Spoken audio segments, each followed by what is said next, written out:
What's up, Hippo lovers? Next episode of Hera Coaching, and today we have a very special one. I did a best of 31 against Mr. Spring and lost 16-5 there. And I went to Hera and told him, okay, let's do some intense analysis.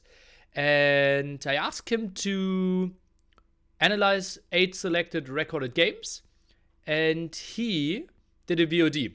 And now we will watch the VOD together. We'll listen to his thoughts, what I did wrong.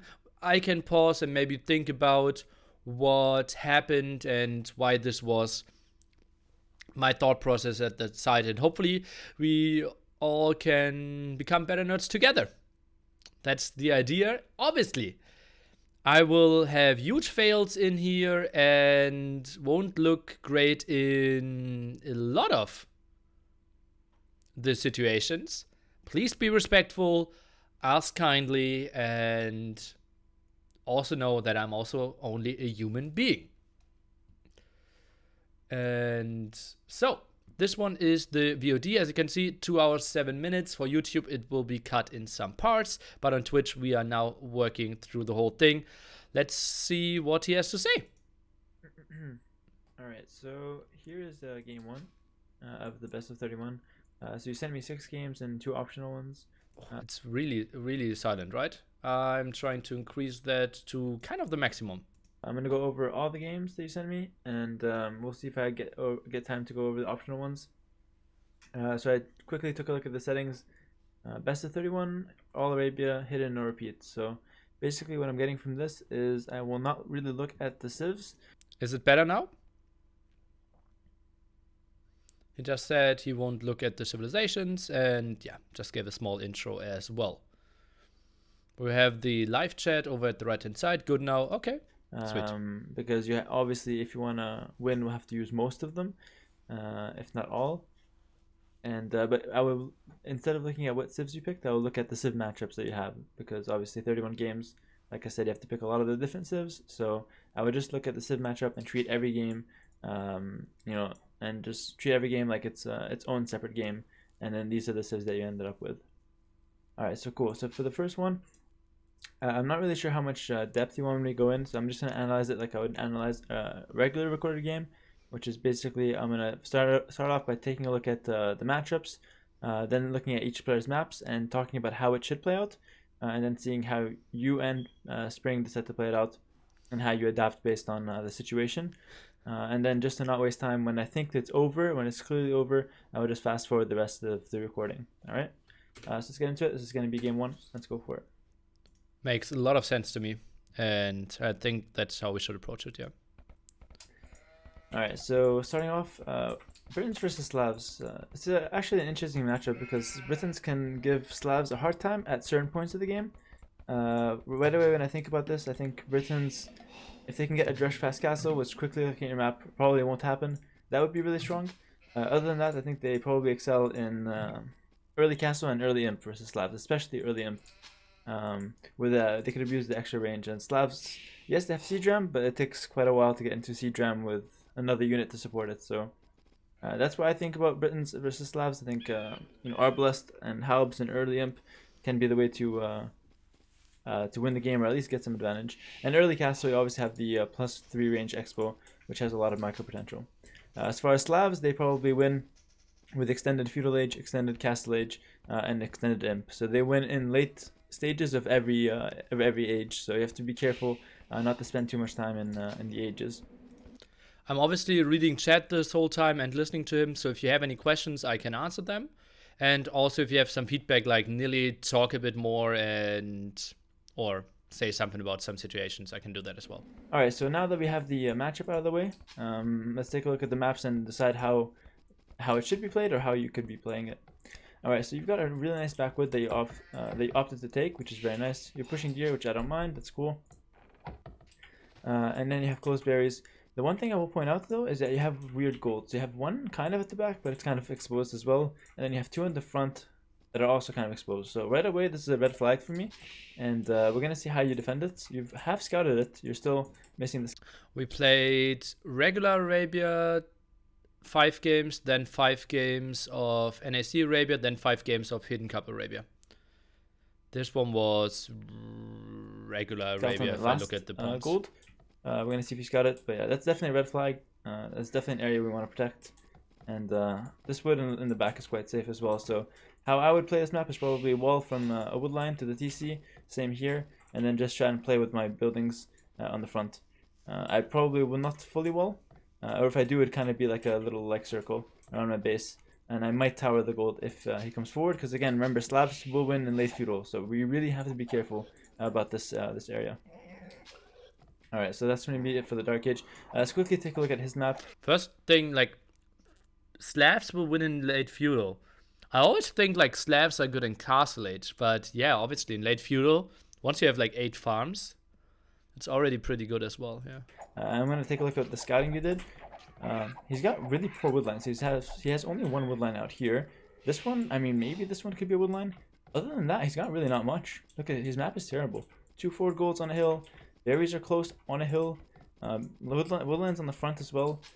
It could be really susceptible to early raids, and even especially in castle when you get the +2 range like I talked about. Alright, so his map is terrible. Your map isn't bad. Let's fast forward here and let's see how it's going to be played. I expect him to go... I think with a map this bad... Normally with Slavs I would want to go scouts, but with a map this bad, I'd probably expect him to go men-at-arms. He could also open scouts, it's up to him. And then for you, I'd say probably men-at-arms.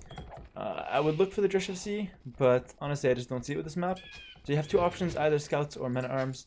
But I wouldn't go scouts versus Slavs just because that could lead to an extended feudal age. And you really don't want that. You really want quick men-at-arms, some fast aggression, and then maybe 1 or 2 ranges archers, and then just try and go up as fast as possible. Defend with the tower and spears if you have to. Alright, so let's quickly take a look at your scouting. Yeah, as I thought actually. Since you lured deer, you didn't scout that last gold, so that might bite you in the ass. As for other than that, your scouting's, well, it's okay, but it's not great. Like you should definitely do 1 more loop. It would help you so much. Like this just feels awkward to play for me. Feels like you're in the dark a lot. Well, now you're looking for the opponent, which is, I guess, fair enough. Alright, so you're gonna go for the men-at-arms, which is all cool. No problem so far. You can try one range or one lumber camp or 2. I mean, it doesn't really matter what you choose because this woodline. Okay, you're doing a really nice wall here. This woodline probably could just stay on 1, honestly, because it's a really nice one. You end up going to 2. No, not a big deal. That's fine. I really don't mind that at all. And weird that I have a low villager there. Yeah, your economy is like your map setup is actually pretty perfect right now. These houses give you really good vision here. And I know it's a small thing, but you're also walling this side. This is exactly how I play it. 4 militia, very, very aggressive. I like it. Oh and boy. I think you should have a very good chance to do early damage. Okay, this is the first mistake of the game. Taking a lot of damage at the scout there. Also, I noticed you went up 21 pop, so let's slow it down here. You went up 21 pop. I don't mind that, but it's kind of awkward since you took damage at the scout as well. I'm not really a fan of the 21 pop. Like I said, I don't mind it. I think it's okay, but like if it doesn't deal damage, you're gonna have a slower transition at home. So you. Interesting. MBL always says pop 22. I want to write stuff down. I already have prepared something for questions. Yeah, when to get farm ups and when blacksmiths with the 2nd archer range. I will write down some more of the questions. I will let you watch. You end up actually getting less value out of the archers because they come out slower. Let's see how much damage you do though. You do get a faster attack, which is nice. And I actually think you're going the wrong way here. The berries on the hill is much better a target than this gold. Way better. Okay, this is fantastic. Pull from him, pretty bad for him so far. So this is potential to be really good damage. Go to 75 speed. Okay, at this point trade for villagers or his scouts. Really go for the villagers though. Click. How was that stand ground there? Somebody didn't see that. That was horrible. I did that a lot the whole series. Pink. Okay, you get a scout and a villager. I really like this trade for you. This is fantastic. Even if the score says that you lost the fight, lost in quotations, this is a really good trade for you. Traded, you got a scout, and you killed 1 villager. I think you could have got 2 villagers if you microed a bit better. That's okay though, you got 1. And all you have to do now is just not take damage to these men-at-arms. If you take damage to this men-at-arm rush, you're in a bad position. This man arm is a complete waste of AD resources. That is completely useless. And I don't know if you want to tell me like you want to scout with it. Why? I wanted you know to what he's doing kill a anyway. villager You that know had he's gonna like be an 500 archer in HP. transition. If he does a stable, he's going to be far behind. And if he doesn't make the range, he's going to be far behind. So this man arm, whether it's the scout or otherwise, is completely useless. He should not take any damage to it. And if he does, that's just a mistake from him. Okay, so this is the important part. Not taking damage here. Mix of archers and scrims is fantastic. Okay, really nice quick walls. This is an overreaction. Just no, you don't need to do all that. Just chase him with the range units. And then if he comes close to your villagers, you can either just run away or fight it. But this gates thing is this is a big overreaction. If you want to wall this, you should have walled it preemptively. To a quick wall with double gate that's 60 wood and villagers are idle. I don't know, I think it was an overreaction. Not a huge deal, but again, the little things like that kind of add up. Quickly taking a look here. He's on one lumber camp. He's got really good vision. Oh, he's on 2 lumber camps, excuse me. And he had a tower on the gold. I don't think you knew about that though. Don't think you know about the tower yet. Yeah, you don't. But you know about his woodline. Okay. Alright, cool. So I think, yeah, your next thing should be to move out and, like I said, because you made this fast quick walls with the gates, now you can't afford a blacksmith. So it's the small things like that, if you didn't do it, you could actually have a blacksmith out and fletching by the time you reach here. If you did the build like completely properly, or played the macro completely well. You still have your 2 build lead, which is very nice. Some auto TC time. Right, and this seems weird that you're gonna continue to attack here. Yeah, that just seemed really weird that you wanted to continue forcing it, but I guess you didn't know about the tower, so it didn't really. So it's not really that disaster, and you just had to run away. This is good. Right now we have to be thinking. Okay, late double bit X again, probably because you went 21 pop. That's why I just prefer 22. I'm not a fan of the 21. I've seen Viper do it a few times, and I guess it pays off here and there, but. I don't know, I think 22 just gets you a cleaner transition to archers. You still have only 4 farms, which is just terrible at this point, by the way. What is this, 13 on wood? It should be only 10, you know that. You have fletching at least? You have the smith, you don't have fletching. This is just sloppy builders at this point. You should know better than this. You should know way better than this. Alright. Let's see him. Spring is going pure or primarily skirmishers. He already has the +1 defense. He's going double range, which I think is a good decision from him. That's so much. Let's see what kind of damage you can find. Again, you don't have fletching. You barely have any archers here because you wasted 1 on the front. So this army is unlikely to do anything else.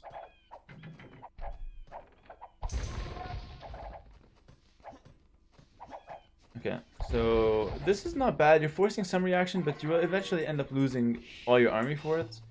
Not the biggest of deals, but again, not amazing. At this point, you should really stop making skirmishers, by the way. It should be that you only make skirmishers like only like 2-3 at the start. And then either you commit to full skirmisher or full archer, in my opinion. Doing a mix now is kind of bad. So again, yeah, you lost the army just because you tried to attack too much with you tried to attack with an army that doesn't really do anything. Again, you're gonna do the same thing here. First of all, you're walking into his vision. Second of all, you have an army that if this sees his army, you die. And even if you get into the back of his base, it doesn't really do that much damage. It's only 5 archers. You would kill 1-2 villagers, so it's high risk for a low reward, and like you end up just running into him, losing a lot more units. So again, you don't have to really move out there. And now you're just giving him free area to move out. If you didn't give up army, he wouldn't really be able to move out this efficiently. He'd have to be fully walled at home and completely safe. Because then if he moves out, he takes the risk of you counterattacking. Alright, so you're defending now on the hill. The skirmishers now make sense just to fend off his skirmishers, but before they didn't. And I OTC the whole time you're microing as well. Alright. I'm just checking for a wheelbarrow at this point. I can't see it. I think you do have it though. I can't find the build that has it. It goes too fast at 75. Again, you're still taking damage at the front though. Okay, you do have wheelbarrow. Okay, cool. So you have wheelbarrow, so you're still 2 builds up from the start. You had that lead, so that's good. So you had some idle TC time, but he had more, so that's okay. Or he had the same amount. Good defense on the hill though. This is exactly what you want. You're in pretty much the perfect position you want to be in. but you're down like 10 archers because you wasted them. You're down like 6 archers and 6 skirmishers because you wasted them. If you didn't waste them, you'd have enough army for this to do absolutely no damage. The stable is a really good addition, but not really. Like at the front, you show it to him, you hide it. The transition, like the second transition, or like the optional transition I like to call it, hide it. It's way better, and you'll see a lot of players, especially Dot. He's a fan of like hiding transitions, and they'll say the same. Alright, so you've seen the tower, so you can probably expect a lot of heavy pressure from him 1TC, especially, I mean, since it's Spring, he likes to do it anyway, but regardless of Spring or any player, when you see a tower, that kind of tells you that they might go for very aggressive early castle play. So keep that in your mind, and keep it in mind you have 2 forward goals. Oh, this hurts so much because actually I shouldn't. Yeah, I know what's happening next, and I hate myself for it. And yeah. Like, it will, like, I know that I will fail horribly now.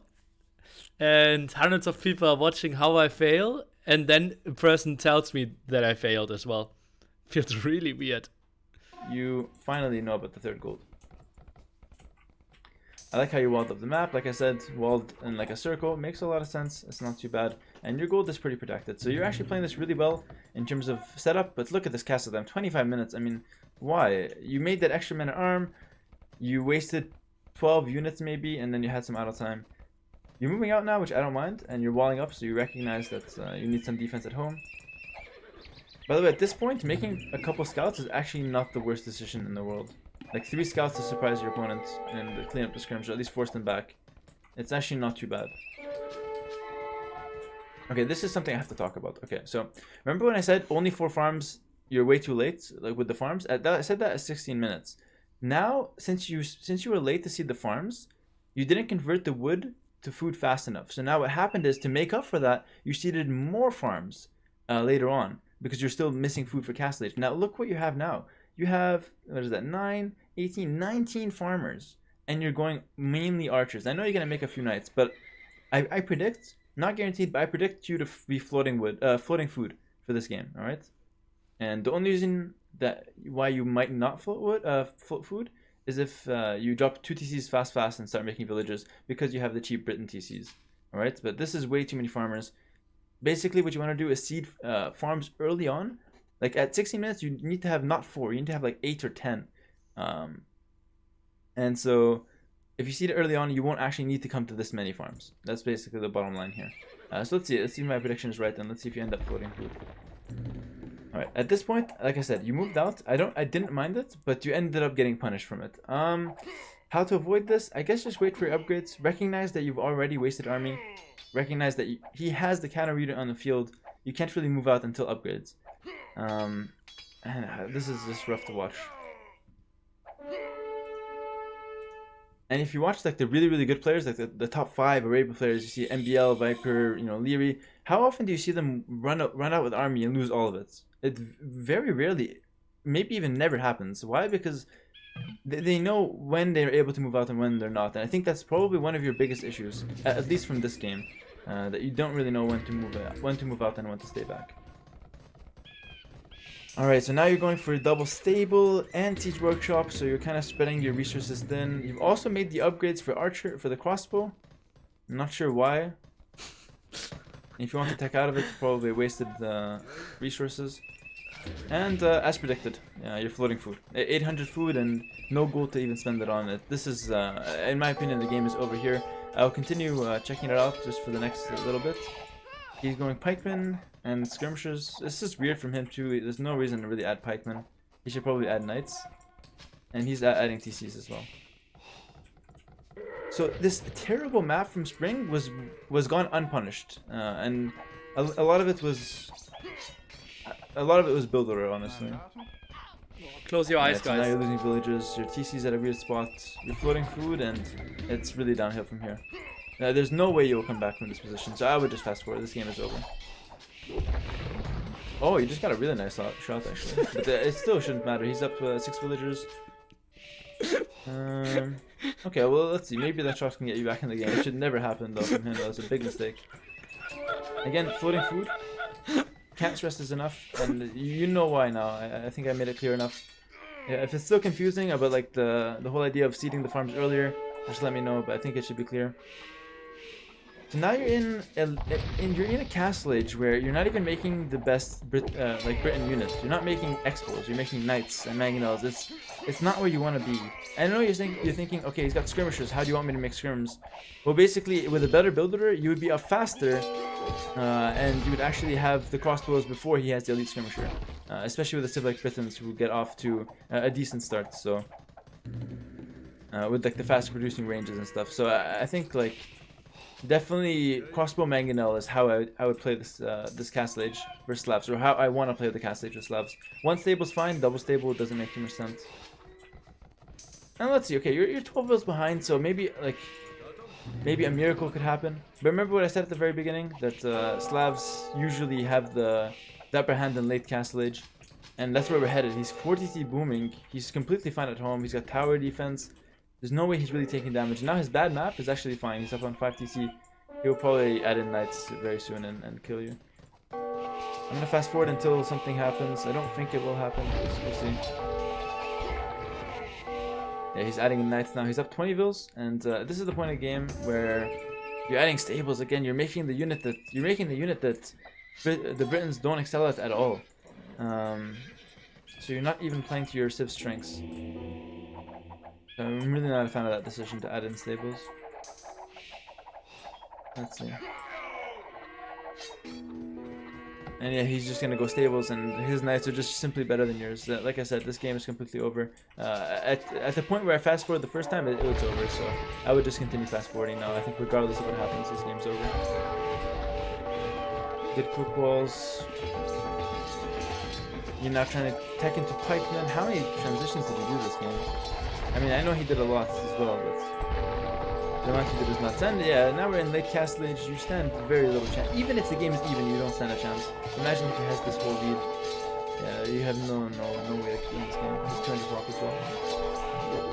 Alright, so the moment I first fast forwarded, even before he got that big shot in the skirms, that's when it was over. I just continued watching a little bit more after that to see if maybe there was a comeback, but like I said, you weren't playing to your civ strengths, he was playing to his civ strengths, and you were already quite far behind. Alright, let's hop into the next game here. Interesting. Whee. I think I like this format. Yeah. It is obviously hard on me emotionally, but yeah, I think it's great content. Next game. Alright, so let's do the same thing here. We have Malay versus Britons. I'm not sure if these games are in order, like if it was game 1 or game 2. Maybe you just picked them out randomly. But yeah, let's go. Why I went stables? He had mass skirms, and I wanted to counter them. I felt my map was, yeah, that easy. And I built the stable intentionally at the front to scare him away. But he never saw any scouts, so he just stayed there with his skirms. Yeah. Go ahead and check. Did you send him only the games that he lost? I did send him only games where I couldn't put my finger on, like, easily, like, this is the game I lost and why. So I did send him 6 records plus 2 additional ones if he felt like it. And I think he did cast all 8. Check it out. Like I said, I won't worry too much about what civs you picked because you have to pick a lot of them. And yeah, Malay vs Britons. All right, let's play this one out. Okay, so quickly, let's think about the civ matchup. So when I think about Malay, I think about their faster uptimes. They don't really have too many other bonuses. They have cheap elephants, but I guess in this matchup that doesn't really do much. Yeah, so good economy, but fast uptimes is really what it comes down to. And I probably want to do a more defensive start. So against Britons is actually kind of a weird matchup. It's not a bad matchup per se, but it's not something I would be comfortable playing Malay in, honestly. I think Britons should dominate them in almost all stages of the game. Alright, so how I would want to play this map with Malay. So let's take a look at your vision once again. Didn't scout that there's an oasis. That's just unlucky though. You have 2 backwood lines, not great either. Nothing really on the front. This one's okay. It's close to your gold, so it's not too bad. And you have a decent wall here. Okay, so right away I'm thinking, if I'm able to actually wall this up, which whether you scout or not, we'll see. But if I'm able to wall up my map, then suddenly it's actually a decent one. Look, everything could be walled, right? So I probably won't try to go FC because the walls are kind of far off. It is a possibility if you're feeling up for it. But I think a more realistic build order is to just wall up and try to play defensive with range units. I would skip men-at-arms altogether and instead go for the early walls and then the fast ranges. So I'd open archers, and then in Castle Age to counter the Briton expos, I'd probably want to open expos myself. So like I'd go archers into expo, or the other option, which is I think the better one, is to open archers just to deal with his men-at-arms or drush, and then in Castle Age I'd probably switch into into elite skirmisher. You could open crossbow in castle and then just switch into elite skirmisher for late castle. That works as well. But to stay crossbow the whole time in castle is probably not a good idea. All right. So that's pretty much your plan the whole way through. A bit late on the house again. Just random build order problems here and there. That was honestly a misclick. Like I built that house. Series. It wasn't a misclick. Like it was an Age of Empires glitch. But definitely worked to iron them out. Okay, now for Spring's map and his civ. So he has again no wood on this side. Good wood on the left, but it's very far from his TC. Again, exploitable by you if you do scout it. Berries to the back is fine. Gold on the front. He has 1, 2, 3 gold kind of in the front, so that's something you can play off of. And then other than that, his map is, well, quite open, but if he was smart towards his gold, he can close it off like towards his TC for sure. Alright, so both maps, like I said, not the best, but you know, if you combine them, you versus him, I think yours is actually a little bit better. And both are bad maps, so we'll see how they play out. I expect this game to go like, if you're smart about it and you open archers, I expect him to open Drusher, Men-at-Arms, and then a lot of Feudal Age range units, and then in Castle Age it's just going to be like range unit spam with boom, with TCs and maybe Mangonels. Mangonels from him probably, and probably Elite Skirmisher. And yeah, maybe Mangonels from you as well, but definitely Elite Skirmisher to defend yourself. Okay, so let's fast forward the Dark Age here, and let's see if I'm correct in assuming what's going to happen here. Alright, so he's going to go up, and he is making some malicious. My scouting is just so poor. That's something I realized after the first day, like how often I didn't have any intel. Those were one of the first games, and like recapping in my head after day 1, I decided to push way less deer for day 2. And I felt like my decision making was better on day 2 after this. This is normal Arabia indeed. So let's once again take a look at your scouting here. You actually opted to go for a drush. It's actually not a bad idea. Really not. Unlucky wolves. It's really not a bad idea. So let's see how it pays off. Like I said, you have the option to drush fast castle if you really want to. With the map, you didn't scout this part with the easy wall. I wouldn't call this a mistake because honestly it could happen to anyone. You don't really expect there to be a woodline shaped like this. But just keep it in your mind that your scouting is not as thorough as it could be, you know. You're even missing a third gold, and that would be in the corner here. So keep that in mind.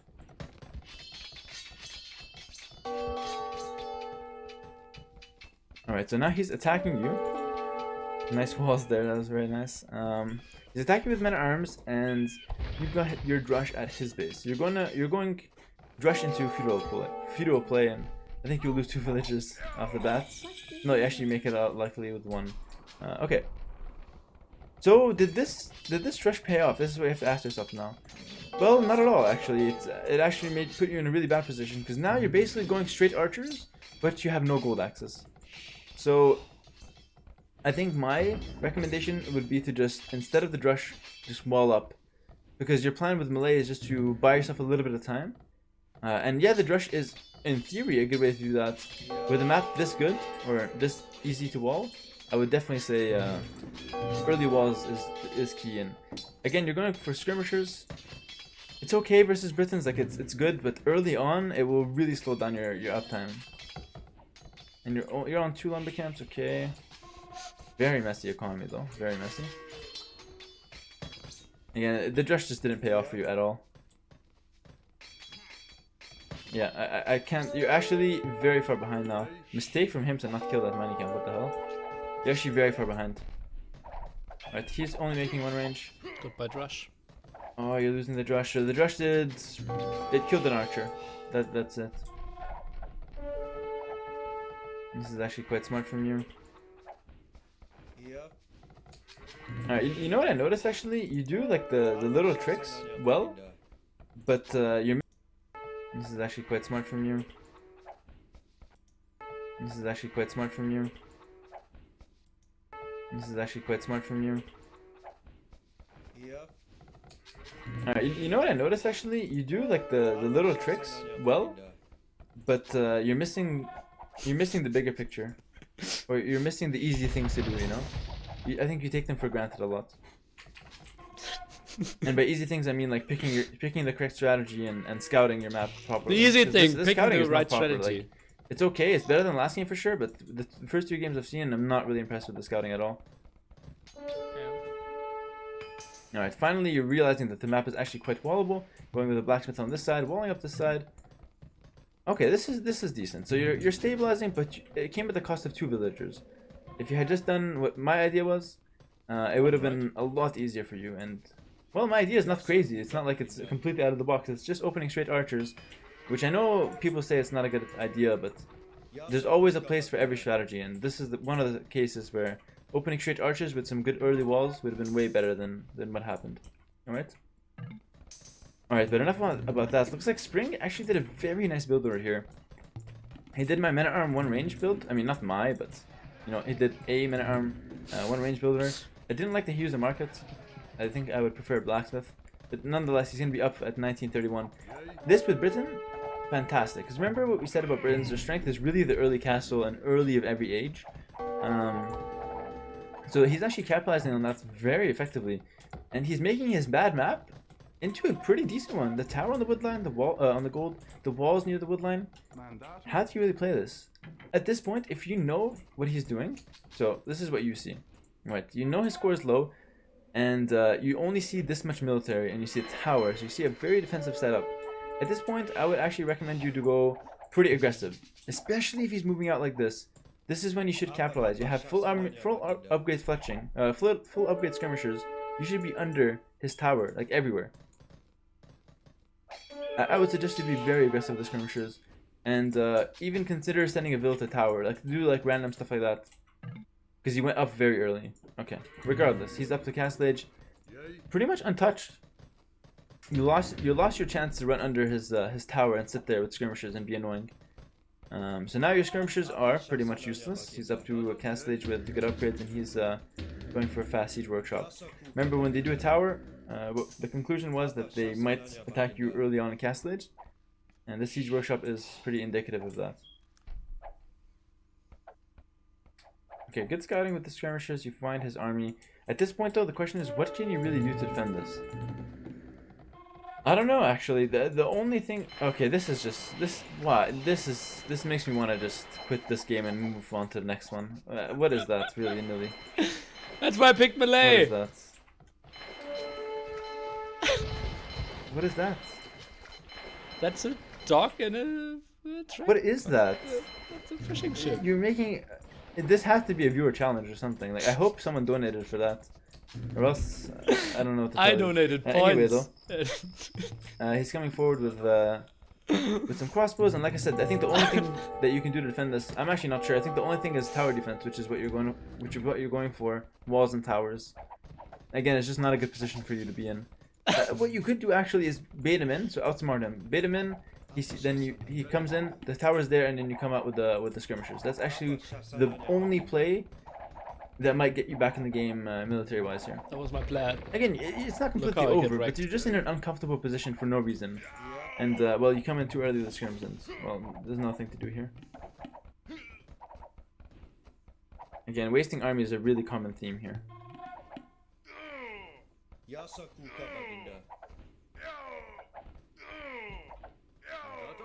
Alright. Solid kitty. Okay, switching to crossbows, not a huge fan. Again, if you wanted to go archers, you had to open archers. Archers is not something you want versus Britons necessarily. You only want them because your civ can be faster. faster up to the castle age, if you did a proper early game. But it's not something you actually want to go for. And I noticed this a lot. You end up with a mix of units. Look at his units. He got Britons this time. He didn't make a single skirmisher. And like I said, it's fine to make a couple, like a mix at first. In fact, it's actually pretty good. But that's only like a few skirmishers or a few archers at first. To deal with his, men at arms, you make a few archers, then you go for pure skirmishers. Or if he's going archers, you make a couple skirmishers, and then you go pure archer yourself or pure skirmisher. You know what I mean? Do not do a mix now, because now you have 6 units here that are just useless. You're not upgrading them, so keep that in mind. All right, so defensive siege workshop's coming up. Let's take a look at his base. Since he's untouched pretty much, he can do whatever he wants. He gets a TC on his main gold. This is actually a mistake. You shouldn't do it on main gold. You should do it on outside gold. You should do it on outside wood to take more map control. This is actually a huge mistake from him, in my opinion. But it doesn't matter because you're doing mistakes that are even more basic than that. I just want to quickly check. Does he have a university? Nope, he doesn't.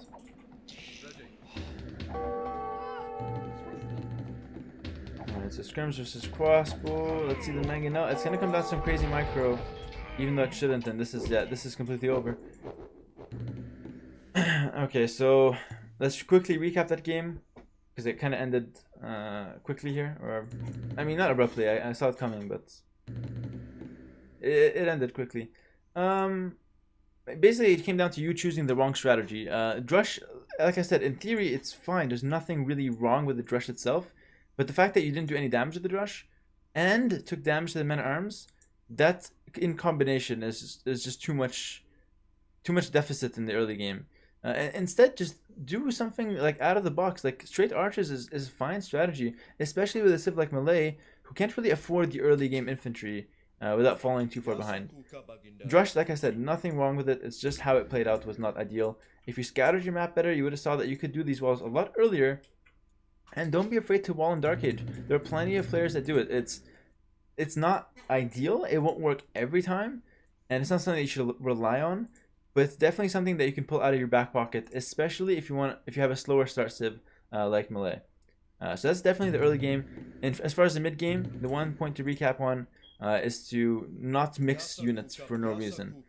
If you want to mix units, it has to be in the start of the build order, and this is something I recommended to you, which actually makes sense. Let's take a look at this game. You want to go skirmishers, you mix in 2-3 archers to deal with his early game men-at-arms. That's it, 2-3 archers, and then you go pure skirms. These archers are useless. If you had pure skirms here, you could actually kind of defend. If you outmicro the mangonel and focus the archers, there's a way. But with only 4 skirmishers, you're not doing much. Okay?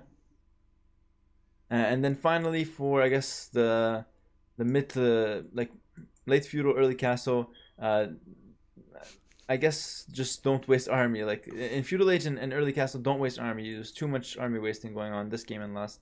And finally, never this. You should actually have gotten disqualified from the whole event. The whole event. Regardless, like I said, I hope that was for Adono, or else I don't know what to tell you, bro. Oh boy. Okay, that was it for YouTube. Those were the first 2 games. I will have a link in the description if you want to watch all the other 6 games. I hope you enjoyed it. We will continue on Twitch, obviously, with everything. See you.